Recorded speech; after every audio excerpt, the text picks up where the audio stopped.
kabar warga belajar yang berbahagia? Semoga kita selalu ada dalam lindungan Allah Subhanahu wa Ta'ala. Sebelumnya, perkenalkanlah, nama saya Putri Febiana Fauzi. Saya dari Program Studi Pendidikan Masyarakat, Fakultas Keguruan dan Ilmu Pendidikan, Universitas Jember, Angkatan 2018.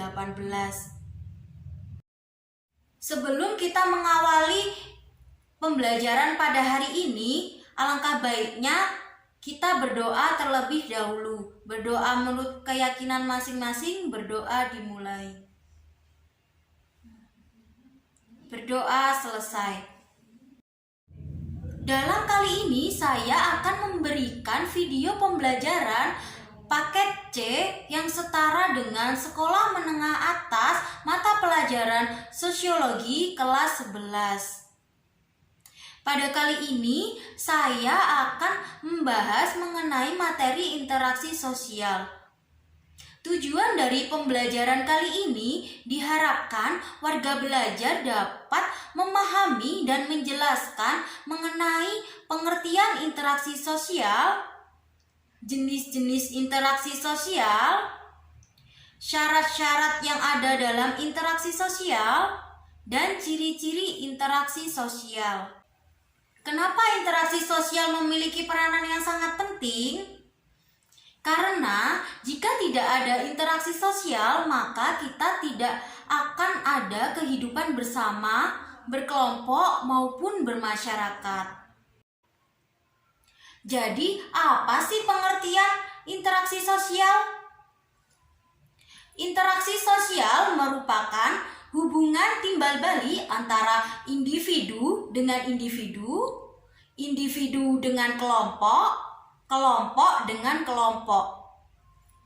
Selanjutnya terdapat jenis-jenis interaksi sosial. Jenis-jenis interaksi sosial yang pertama adalah individu dengan individu. Kita dapat mengambil contoh dari kehidupan sehari-hari ketika Mbak Deli dan Mbak Sinta saling bertemu dan berbicara, membicarakan mengenai tugas yang diberikan tutor pada siang tadi. Selanjutnya, jenis-jenis interaksi sosial yang kedua adalah individu dan kelompok. Kita dapat mengambil contoh dari kehidupan sehari-hari juga, yaitu ketika tutor mengajar warga belajarnya di kelas. Tutor sebagai individu dan warga belajar sebagai kelompok. Disinilah mereka terdapat hubungan antara individu dan kelompok. Selanjutnya terdapat jenis-jenis interaksi yang ketiga, yaitu kelompok dengan kelompok. Kita dapat mengambil contoh ketika ada kompetisi sepak bola yang mempertemukan antara tim A dan tim B. Tim A dan tim B merupakan bagian dari kelompok tersebut. Ketika mereka berinteraksi dalam berkompetisi, disitulah mereka terdapat hubungan antara kelompok dan kelompok. Setelah kita mengetahui jenis-jenis interaksi sosial, maka selanjutnya kita akan mengenal syarat-syarat interaksi sosial. Syarat-syarat terjadinya interaksi sosial yaitu yang pertama, kontak sosial, yang kedua, komunikasi. Kontak sosial yaitu bertemunya dua orang atau lebih. Kontak sosial bisa bersifat negatif dan positif. Kontak sosial positif yaitu kontak sosial yang mengarah pada kerjasama, sedangkan kontak sosial negatif, kontak sosial yang mengarah pada pertentangan atau bahkan tidak menghasilkan kontak sosial apapun. Kontak sosial juga bersifat primer dan sekunder. Kontak sosial primer yaitu hubungan yang terjadi secara langsung, sedangkan kontak sosial sekunder adalah hubungan yang melalui perantara. Syarat-syarat terjadinya interaksi yang kedua yaitu adanya komunikasi. Komunikasi adalah proses penyampaian informasi baik melalui pesan, ide maupun gagasan dari satu pihak ke pihak lain dan saling mempengaruhi. Proses komunikasi dapat terjadi dua cara. Yang pertama, komunikasi verbal.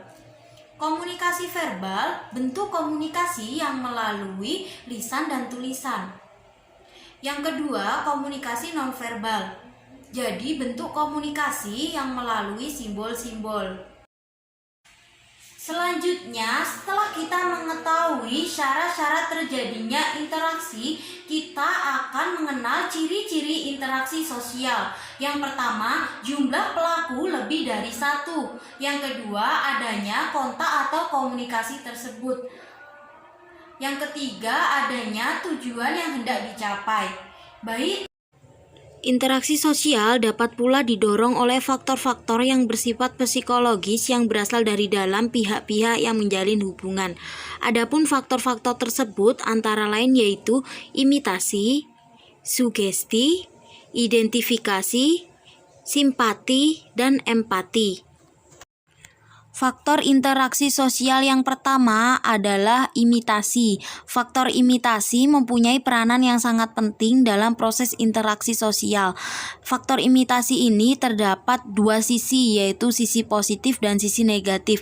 Sisi positif yaitu jika imitasi ini mampu mendorong seorang untuk memenuhi kaidah-kaidah atau norma-norma yang berlaku dalam masyarakat. Sedangkan sisi negatifnya adalah apabila yang ditiru adalah tindakan yang menyimpang.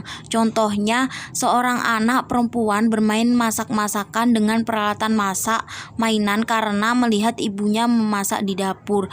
Contoh ini merupakan contoh sisi positif dari imitasi.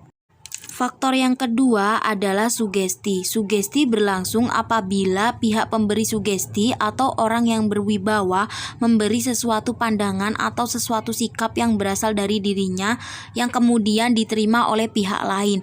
Contohnya, seorang pasien yang berobat ke dokter akan cepat mengalami penyembuhan, salah satunya disebabkan adanya sugesti pada dokter tersebut. Yang ketiga adalah identifikasi. Identifikasi merupakan keinginan untuk menjadi sama dengan orang lain. Contohnya, ada seorang anak mengidolakan pemain bola atau artis dan dia melakukan semua tingkah laku idolanya karena ingin menjadi sama seperti idolanya itu. Faktor yang keempat yaitu simpati. Simpati adalah keikutsertaan merasakan perasaan orang lain, baik senang, susah, dan sebagainya. Bersimpati adalah ikut serta merasakan perasaan orang lain tersebut. Faktor yang kelima yaitu empati. Empati yang mendukung terjadinya interaksi sosial adalah ketika ada seseorang merasa seolah-olah mengalami bencana saat melihat tayangan televisi dan adanya tindakan ingin membantu mereka karena merasa membutuhkan hal yang sama ketika ada di posisi mereka. Setelah kita mempelajari interaksi sosial ini, kita dapat memahami cara berinteraksi dengan baik, sehingga kita dapat bersosialisasi di masyarakat dengan baik pula. Baik, alhamdulillah kita telah belajar mengenai interaksi sosial pada pelajaran sosiologi ini. Semoga ilmu yang kita telah pelajari bisa bermanfaat untuk kita semua. Kurang lebihnya saya mohon maaf. Terima kasih atas perhatiannya. Wassalamualaikum warahmatullahi wabarakatuh.